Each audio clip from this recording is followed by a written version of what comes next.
Habits are very powerful things. Someone has rightly observed you are the accumulation of all your habits. I've discovered 6 habits that allow you to go from good to great. In our last broadcast, I covered 3 of them. Now I'm going to cover the last 3, so fasten your seatbelt. Here we go. Thanks for joining us for this edition of Living on the Edge with Chip Ingram. Chip's our Bible teacher for this international teaching and discipleship ministry focused on helping Christians live like Christians. Today he'll pick up in our series Good to Great in God's Eyes with part 2 of his talk, Develop Great Habits. But before he gets going, if this is your first time listening to Living on the Edge, or you want to learn more about what we do, go to livingontheedge.org. You'll find resources on tons of topics and countless programs to enjoy. Or if you prefer, the Chip Ingram app is also a great way to get plugged in with our ministry. Well, with that, Chip begins the second half of his talk by continuing to highlight the 6 great habits that cultivate grace. Let's dive in. Notice what it says in Luke 16:10. He who is faithful in a very little thing is faithful also in much, and he who is unrighteous in a very little thing is unrighteous also in much. Now, if you study Luke 16, it's a financial passage, but I believe it's a timeless axiom about the issue of responsibility. I'll never, ever forget where I learned this. I mean, this was mind-boggling to me. During the summer, I went with a parachurch organization. We all went to this big city to learn how to do ministry. We stayed in a sorority house, and then we all got jobs. And then at night, we did evangelism. We took faith trips. And so we're on this faith trip, and we're out to just find people we could serve and love. And there's 5 guys in a car, and my team leader was a guy named John. And we're at a gas station out in the middle of somewhere in Ohio. I don't know where it was, and it wasn't very nice. And I love Ohio. I was born in Ohio, but this gas station wasn't very nice. And so I'm going in to, wash my hands, put some gas in the car, and take this right. I'm not trying to be too graphic or anything, but a guy is coming out of the stall, and I notice he pulls toilet paper, and he wipes the seat, and flushes it, and then comes out, and he's my team leader. I'm thinking, ooh. And then he washes his hands, and he takes a couple paper towels, and I noticed, and he wipes off the sink. It takes him about 6 or 7 seconds. And then many people have dropped junk, and he just takes another 3 seconds, gathers it up, puts it down. And I'm the mouthy, arrogant young guy. So I'm thinking, so John, looking for work, huh? A little janitorial here, And he stopped me, and he got real serious. He said, "No, Chip, not at all." He said, "A disciple of Jesus Christ always leaves everything better than they found it. Someone's going to sit on that seat later. I don't need to know them. I need to serve them. Someone's going to wash their hands in that sink later. I don't know them, but I know that if Jesus was here, he would want it better for them. You know what? I don't know who owns this gas station, but if I owned it and there was paper all over the floor, I would certainly want someone to pick it up so the next people coming in." And I mean, it was like, you talk like a paradigm shift. I never thought of that. See, what John taught me was you not only do your own dishes, a servant, you do other people's dishes. You take responsibility for your life. You take responsibility for your actions and your choices and your messes. And you become the kind of person that other people can count on. And I will never, ever forget. And so I went into practicing that. So I learned when you borrow a car from someone, when you return it, it's clean and you fill it with gas. When you get something out of the refrigerator, you put it away. When you take off your clothes, you hang them up. It's amazing the number of marital problems that can be solved if you just do your own dishes. But when you begin to it's just a habit. I mean, I have I had many, and still have plenty of good marital issues to work through. But my wife would work, and she would do all the clothes. And I would, come in, and I have more important things to do because I'm so important. And I'd take all the clothes that she's done, I'd put them on the dresser, and they might be there for 2 or 3 or 4 days. Because you can't leave them on the bed because I have to sleep in the bed because that's where I sleep, and that's very important. You know what I was communicating to her? She worked for how many hours doing all those clothes? I communicated, it must not be very important to me. And you know what I've developed the habit? And we'll get to this one, but it's kind of do your own dishes and do it now. I just have developed the habit. When I walk in, the clothes are there, I put them away now. Very simple. I just put them away now. You know, it's as easy to do in 30 seconds now as it is 3 days from now. But do you see what I'm saying? You can cultivate habits of being kind, of being faithful, of being a steward. And so what you want to do is, hey, you know what? You buy an alarm clock, you take out the trash, and then are you ready for this one? Every single one of us, you do your own dishes. You own your messes. You own your future. You own your money. You own your problems and your relationships. And by God's grace, you cultivate the habit of not expecting anything or anyone, no blaming, no excuses, saying, Lord, I'm desperate. I need help. My Bible says that's when grace comes. I can't do this. I need your help. Fourth habit is the principle of clarity. Proverbs verse 20 says, the purposes of a man's heart are like deep water, but a man of understanding draws it out. And this is habit, write it down. Write it down. Now, this may sound kind of crazy, but this may be one of the most important tools right here. Are you ready for that? Hey, write it down. You'd be surprised how many people, nothing is clear until it's written down. It's a habit. Look what it says. The purposes of a man, the thoughts, the dreams, the purposes, the things that are in a man or a woman's heart, they're like deep water. How do you get things that are of great value out of deep water? You have to draw them out.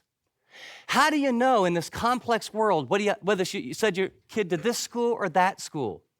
How do you know whether you ought to do plan A or plan B? How do you know whether you need to respond to this person now or wait and give God some room to work? How do you know whether the issue is really them or the issue is you and your own arrogance and your own pride? How do you get clear about life? You know, I'm going to buy an alarm clock and I'm going to say, oh God, I'm going to put you first. And then I want to take out the trash and deal with that so that you can transform me. And then Lord, what I want to do is I want to take responsibility for my own life. Well then, proactively, where do you go? What do you do? How do you know? And I'm going to suggest that when you get in the habit of writing things down, and let me give you some very specific examples that I've found very helpful, and I wish I could deliver them, but the first is 3x5 cards, the power of clear-cut objectives. It's the power of clear-cut objectives. Who do you want to be? Where do you want to go? What do you think is important? I was in a prison sharing Christ with a guy named Bill Glass, and we were in the prison and went around, and then we had a dinner, and Bill just off the cuff shared how he wrote the desires of his heart or some specific goals on 3x5 cards. And he said, don't try and memorize them. I just want to keep them out there so that my mind and my heart can gravitate toward them. And in 1986, I began to do that.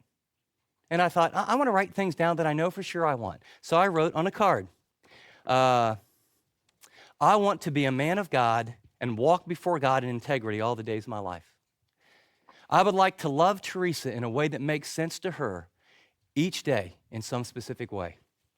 I would like to help each of my children discover their spiritual gifts and God's will for their life. I'd like to work out on a regular basis and not feel guilty about it and stay in good shape. I'd like to pray for extended times and learn to become habitually thankful about all things because of God's goodness and sovereignty. And you know what I did with the 3x5 cards? I just read them over a couple, 3 times a week. In the early years, I did it every day.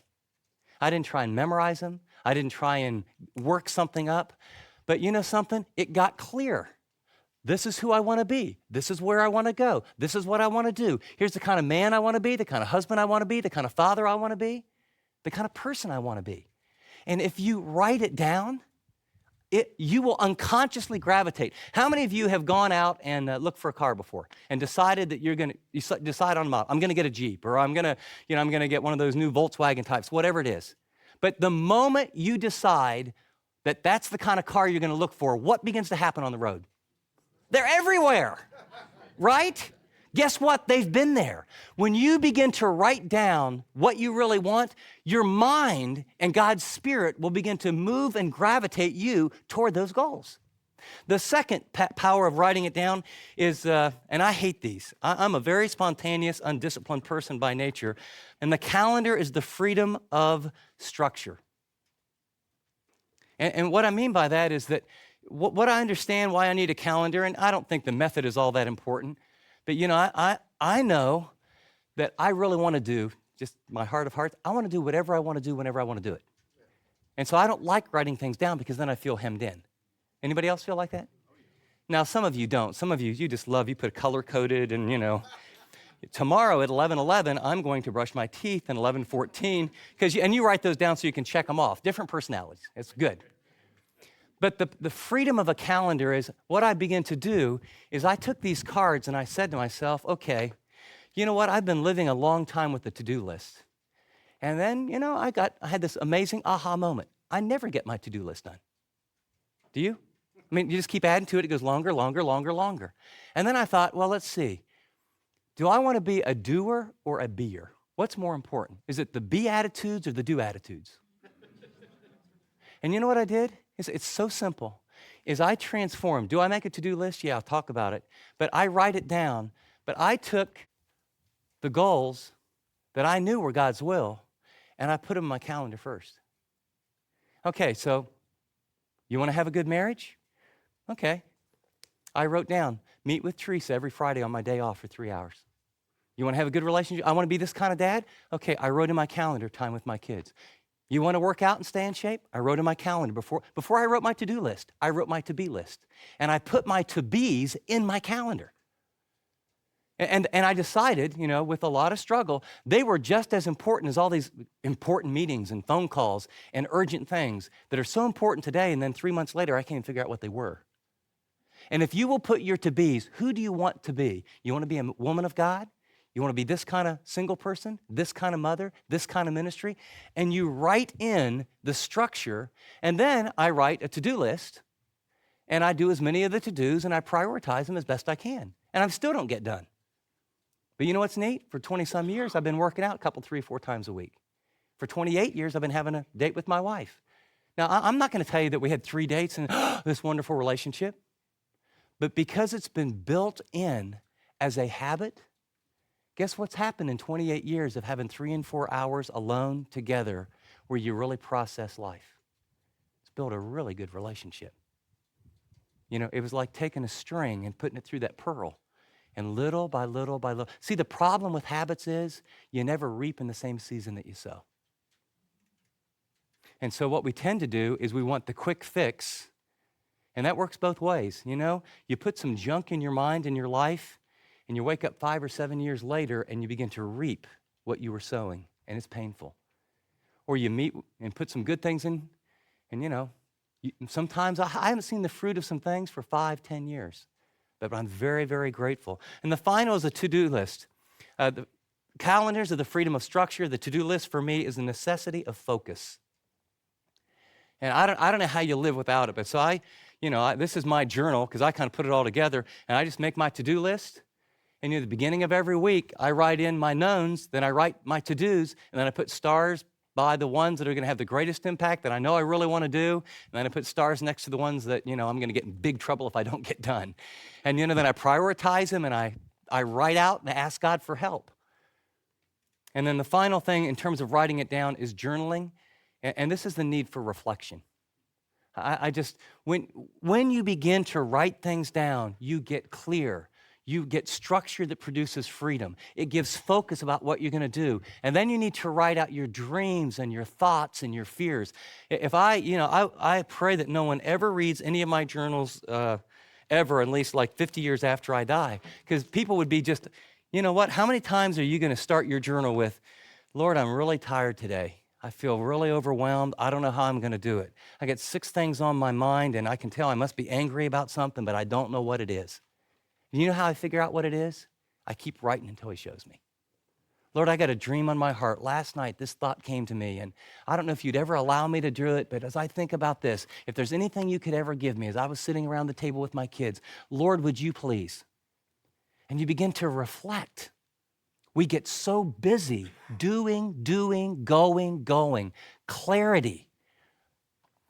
The purposes of a man or a woman's heart are like deep water, but a man of understanding, a woman of understanding, draws it out. You're listening to Living on the Edge with Chip Ingram, and he'll be back to finish his talk in just a minute.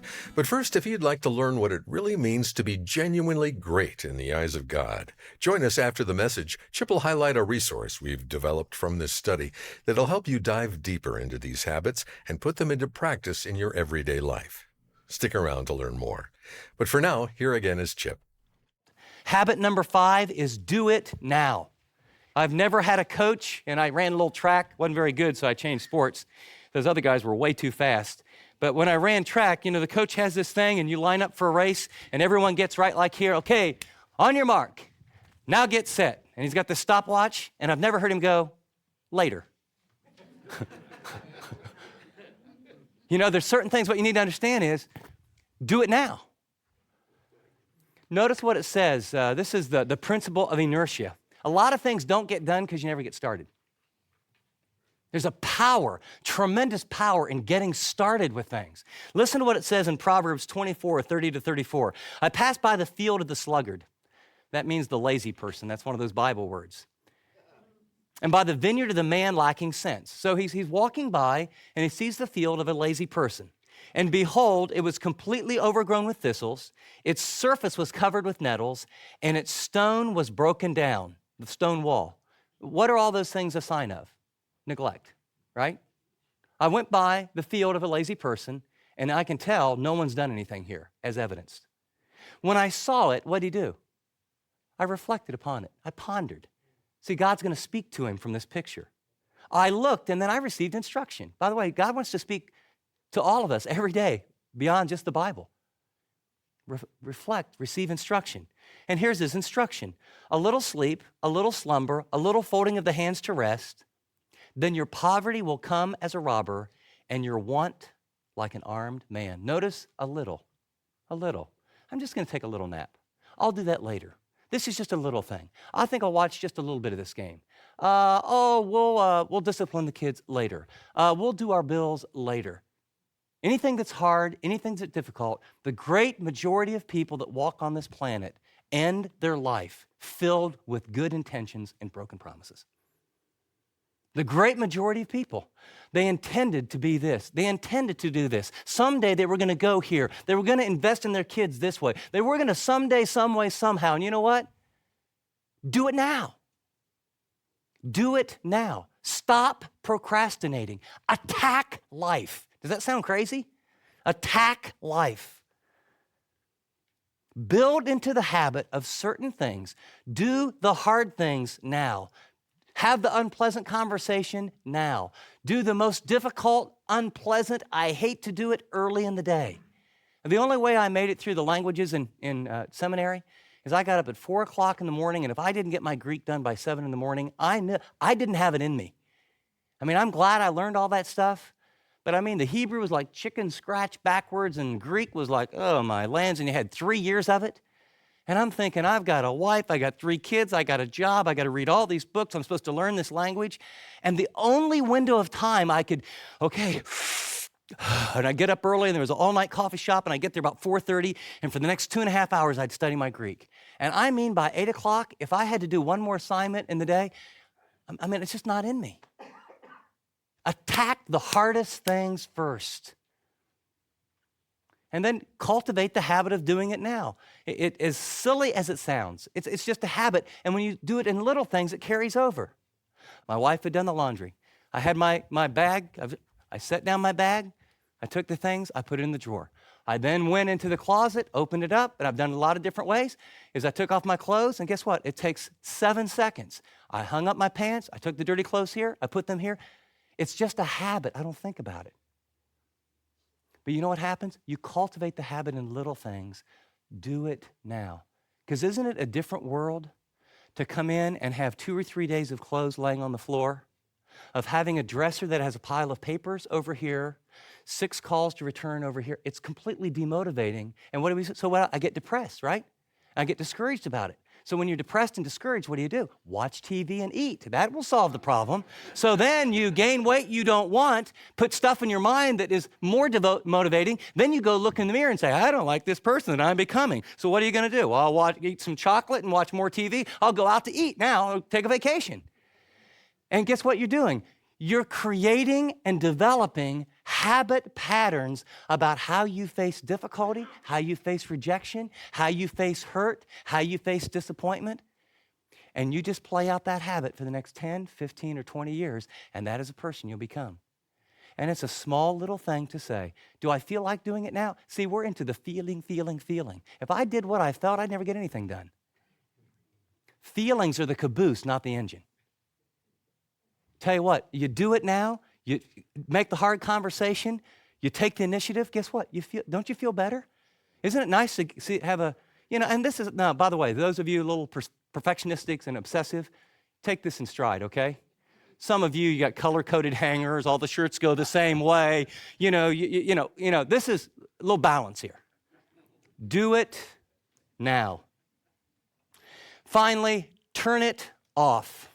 This is the principle of restoration. Turn it off. Hebrews chapter 4, 9-11 says, "For there remains a Sabbath rest for the people of God. For the one who has entered his rest has himself also," notice, rested from what? Rested from his work, as God did from his. "Therefore, let us," circle the phrase, "be diligent." This does not come easy, especially for us. Let us be diligent, what? To enter that rest. Why? So that no one will fall through following the same example of disobedience. If you study that passage carefully, what you find is that the Sabbath was always a faith issue. In other words, it was that feeling, oh, we can't stop. All those other people are working. They're open 7 days a week. We're only open 6 days a week. This could never work, right, Chick-fil-A? This could never work. See, the Sabbath was all about trusting God. The Sabbath was like a ring on Israel to say, they belong to me, and you know what? I take care of them, and they learn to trust me. Now, Jesus would come back and say, the Sabbath is a gift to man. It's not a list of rules and regulations. In Colossians 2, we'll learn that, hey, you know what? It's the principle that's in practice in New Testament believers. You want to make your Sabbath on Monday, you can make it on Friday. Different people have different days, but you need to honor the Sabbath principle. The early church would begin celebrating on the first day of the week on Sunday. And so there's no law for the Sabbath, but the principle of rest. 1 out of 7 days to do what? Are you ready? This is going to be scary. Sort of lean back. Lean back. This is going to hurt. 1 out of 7 days. Are you ready? Watch this. Oh my! It does turn off. My cell phone's off. I'm not indispensable. The world can go on without me. I can turn off my mind, turn off my gifts, not have some religious set of rules, but to stop and look back like God did on his work and say, Lord, what have you done this week? To reflect, to go outside and let the sun hit your face, to take a walk with people that you love, to be refreshed, to spend additional time with God. And if it works on Sunday, great. Is there an occasional day, an emergency? Well, of course. Jesus said if an ox gets in the ditch, don't get legalistic about it. But I got to tell you that it's saved my life. And some of you can probably imagine I was a workaholic in my early years. And see, there's a huge difference between having drive and being driven. And the only way to not be driven is to stop and develop the habit. Go home and be a man, be a woman, be a husband, be a mother. You don't have to be on call all time, and turn your gift off. Turn your gift off and don't always have to produce something. Be restored and renewed and refreshed. And are you ready? Enjoy great moments. You're saying you don't have time. God commands you to take, 1/7 of your life and enjoy great moments. Enjoy him, enjoy others, enjoy a great meal, enjoy the beauty of nature, enjoy a little trip. How? Write it down, plan it in. Application for you is very, very simple. It's this. I'd like you to identify the one bad habit that you think carried out over a number of years is really going to come back and bite you. And I'd like you to get that written on a sheet of paper and say, I got to break this. And then I'd like you to take one of these 6, not all 6, one of these 6 where the Spirit of God says to you, this is the one I want you to develop. This is the one for where you're at in your life right now with the issues that you're facing. and just sit quietly. Lord, show me. And then you need to find a person that will help keep you accountable. And then you need to come up with a little plan. And then don't get discouraged. You have been working on these bad habits for a long time. They're hard to break, right? So don't get discouraged. But begin to arrange your life to break the most difficult one and then go into training to develop these habits. And as you do them just one at a time, whatever one that you think will help the most, you know what you'll find? I've developed a lifestyle. I'm meeting with God. Well, as I meet with God, I pray great prayers and I think great thoughts and I'm reading great books. And, I'm taking out the trash. And as I take out the trash, you know what? I just see God is beginning to help me to make great sacrifices and pursue great people. And I'm doing my own dishes. And you'll just find all the things we've talked about will become a reality, a part of just the rhythm of your life. They won't happen overnight. Great Christians are oak trees, not weeds. It takes time. Takes purpose, takes intentionality, takes discipline, and it all comes from God's grace. You're listening to Living on the Edge with Chip Ingram, and the message you just heard, Develop Great Habits, is from our series, Good to Great in God's Eyes. Chip will join us in studio to share some insights from today's talk in just a minute. Now, you may be thinking, what separates a good Christian life from a great one? And is wanting to be great a little prideful? Well, join Chip in this series as he explains our ambition to be the best Christian isn't an ego trip, but stems from a desire created in us by Jesus himself. Discover the habits that will deepen your intimacy with God, ignite your passion for his word, and empower you to live a life of impact. So if you missed any part of this series, catch up anytime through the Chip Ingram app. Well, Chip's here in studio now to share a quick word. Chip? Thanks, Dave. I'll be right back with some application to today's message. But before I do, I want you to consider something. What if I told you there is a way to renew your mind, build great relationships, expect the impossible, and begin to build a legacy that would last forever? Now, don't get me wrong. This is not a TV ad. This is real. There's no catch. I want you to know that the Bible clearly teaches that there are habits that we can develop that don't earn God's favor, but habits from Scripture that allow us to go from good to great in God's eyes. In other words, He's designed life in such a way that as you practice these things, just like practicing music or the piano or ballet or athletics, you begin to get better and better and better. And so there's 10 characteristics of great Christians that will help you grow spiritually and relationally, and begin to change your thinking, then change some practices, and what you experience is God working in your life like never before. You begin to pray great prayers. You begin to have great relationships. So let me encourage you. Let's find a small group of people, it could be just your family, and do this small group series together. Developing the kind of habits that allow you to draw near to God, become who God made you to be, really care about other people, and get connected in relationships the way you want to. It's not just the antidote to busyness. It's the antidote to a life without purpose. I think you'll love it. Thanks, Chip. To order the Good to Great in God's Eyes small group, go to livingontheedge.org or call 888-333-6003. This is the perfect tool to jumpstart your faith and live a more God-honoring life inside the comfort of authentic community. So order this insightful small group resource today by visiting livingontheedge.org or calling 888-333-6003. App listeners tap special offers. Well, Chip, as we wrap up, take a minute and talk to those who really want to be a great Christian, but are a little overwhelmed with some of the practices you've taught on and don't know where to begin. Well, Dave, these are tools that God has given us not to prove that we love Him, not to get ahead of other people. These are ways or means that God has provided to shape our hearts, transform our minds, that cause our character, our love, our peace, our relationships to improve first with God and then with others. This is not a new bar that you have to jump over to become a great Christian. This is the grace of God. This is Jesus calling out to you, come unto me, all you that are weary. Let me show you a pattern of living, a rhythm, if you will. In ancient times, it was called a rule of life. Get involved in living out these practices in a calm, loving way to develop intimacy with Christ and love for others. And you're going to find a very gentle Savior that will change you from the inside out. Good word, Chip. As we close, are you looking to get even more plugged in with Living on the Edge and our resources? Then let me encourage you to check out the Chip Ingram app. You can listen to our most recent series, sign up for daily discipleship, and more. We want to help you grow in your walk with Jesus. And the Chip Ingram app is a great way to immerse yourself in godly, enriching content. Well, from all of us here, I'm Dave Drury, thanking you for listening to this edition of Living on the Edge, and I hope you'll join us next time.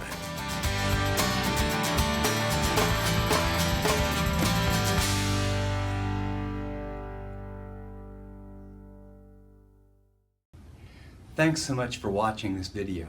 If you'd like to watch more content like this, click and subscribe here to our channel. And by the way, if you'd like to know more about Living on the Edge, find out about more resources, maybe get on the mailing list, go to livingontheedge.org. See you next time.